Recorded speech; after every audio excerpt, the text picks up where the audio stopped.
भगवान श्री कृष्ण, इनकी हर लीला में एक सीख है। ये बाल्यकाल में गाय चराते थे और प्रकृति के प्रेम का संदेश देते थे। युवा अवस्था में अपने बचपन के मित्र सुदामा से दोस्ती निभाकर उन्होंने मित्रता की एक नई मिसाल कायम की। एक तरफ श्री कृष्ण ने प्रेम की भाषा का ज्ञान दिया, तो साथ ही साथ धर्म की स्थापना के लिए महाभारत जैसा युद्ध भी किया। कृष्ण का जीवन ऐसी ही बातों से भरा पड़ा। जरूरत है नजरिए की। उनका जीवन आपके लिए माइथोलॉजी का एक हिस्सा मात्र भी हो सकता है और आपका पूरा जीवन बदल कर रख देने वाला ज्ञान भी। ये सोचना हमें है कि हम उनके जीवन से क्या लेना चाहते हैं। कृष्ण मात्र कथाओं में पढ़ा या सुना जाने वाला कोई पात्र नहीं है, वो चरित्र और व्यवहार में उतारे जाने वाले देवता हैं। तो आइए सीखते हैं कैसे श्री कृष्ण के जीवन से आप अपने जीवन को श्रेष्ठ बना सकते हैं। कृष्ण के जीवन से हमें सबसे बड़ी बात जो सीखने को मिलती है वो यह है कि शुरुआत से लेकर अंत तक हर मनुष्य का जीवन संघर्ष भी होता है। उनका जन्म कारागृह में हुआ। पैदा होने की रात में यमुना पार कर उन्हें गोकुल ले जाया गया और तीसरे दिन उन्हें मारने के लिए पूतना नाम की राक्षसी आ गई। आगे भी उनके जीवन में कई बड़े बड़े संघर्ष आए और हमें ये सिखा गए कि आप चाहे कोई भी हो, अगर इस संसार में आए हैं तो संघर्ष हमेशा बना रहेगा। मानव जीवन में आकर कोई भी इन सांसारिक चुनौतियों से बचकर नहीं जा सकता, किंतु कृष्ण ने कभी किसी बात की शिकायत नहीं की। हर परिस्थिति को जिया और जीता। कृष्ण कहते हैं परिस्थितियों से भागो मत, उनके सामने डटकर खड़े हो जाओ, क्योंकि कर्म करना ही मानव जीवन का पहला कर्तव्य है। हम अपने कर्मों से ही परेशानियों से जीत सकते हैं। ये बात तो सभी जानते हैं कि कृष्ण के मामा कंस उन्हें बार बार मारना चाहते थे, लेकिन कृष्ण हमेशा शांत रहते थे और समय आने पर उन्होंने कंस के प्रहार का मुंह तोड़ जवाब भी दिया। इससे हमें यह सीख मिलती है कि कभी कभी हमारे अपने भी हमारी जान के दुश्मन बन जाते हैं, लेकिन हमें अपना दिमाग शांत रखना चाहिए और सही समय आने पर हमारा बुरा चाहने वालों को हमें सही जवाब भी देना चाहिए। इसी के साथ हमेशा श्री कृष्ण साधारण जीवन जीते थे। गोकुल के राजघराने में परवरिश होने के बावजूद भी वह अन्य सामान्य बालकों के साथ रहते थे, खेलते और घूमते थे। उन्होंने कभी भी अपने राजघराने का घमंड नहीं किया।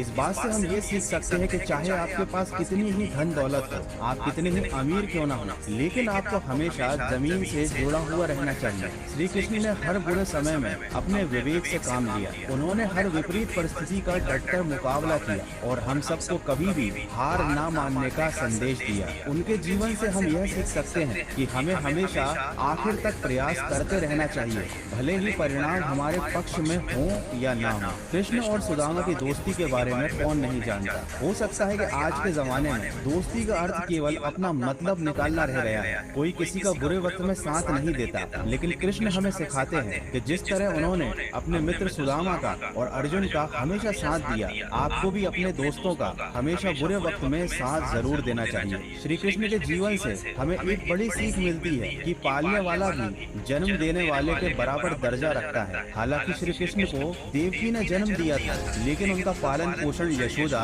और राजा नंद ने गोकुल में किया था। यह जानते हुए भी कि श्री कृष्ण के असली माता पिता उनसे दूर हैं, उन्होंने यशोदा और राजा नंद को हमेशा दिल से प्रेम किया और उनके आदर सम्मान में कभी कोई कसर नहीं छोड़ी। हालांकि वे गोकुल में एक ग्वाले की तरह अपना बचपन बिताते थे। गाय चराने के साथ साथ पशु पक्षियों से भी उनका गहरा लगाव था। तो इससे हमें यह बात सीखने को मिलती है कि जिस तरह हम अपने परिवार से प्रेम करते हैं, हमें उसी तरह पर्यावरण से भी प्रेम करने की जरूरत है। श्री कृष्ण महिलाओं का भी बहुत सम्मान करते थे। जब द्रौपदी के चीर हरण के समय कोई भी उनके सम्मान की रक्षा के लिए आगे नहीं आया था, तब श्री कृष्ण ही थे जिन्होंने द्रौपदी की लाज रखी थी। श्री कृष्ण की बुआ के पुत्र शिशुपाल ने श्री कृष्ण का 100 से ज्यादा बार अपमान किया था, किंतु श्री कृष्ण ने हमेशा इन सारी बातों को शांति से सहन किया। उन्होंने दुर्योधन द्वारा किए गए अपमान को भी सह लिया और हमको यह सिखाया कि कभी भी क्रोध में आकर कोई निर्णय नहीं लेना चाहिए, हमेशा खुद को शांत रखना चाहिए। दोस्तों, बचपन से ही श्री कृष्ण की लीलाएं और उनकी कथाएं माता पिता अपने बच्चों को इसलिए सुनाते थे ताकि बच्चे बचपन से ही श्री कृष्ण को अपना आदर्श माने और उनके जीवन से मिली हुई सीखों को देखकर वे भी अपना जीवन अच्छे से व्यतीत करें।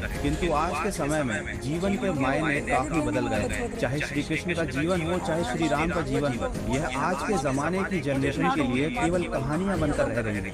लेकिन आप चाहें तो अभी भी इन सारी चीजों से बहुत कुछ सीख सकते हैं और अपने जीवन को सही दिशा दिखा सकते हैं। तो आशा करता करता हूँ श्री कृष्ण के जीवन से आपको कुछ सीखने को जरूर मिला होगा। तो सकारात्मक सोच के साथ अपने जीवन में अपने लक्ष्य की तरफ बढ़ते चलिए। मैं मिलूंगा आपसे अगले वीडियो में जो आपके जीवन में सकारात्मक ऊर्जा को भर दे और आपको दिखाए एक सही दिशा। सुनते रहिए मन की आवाज।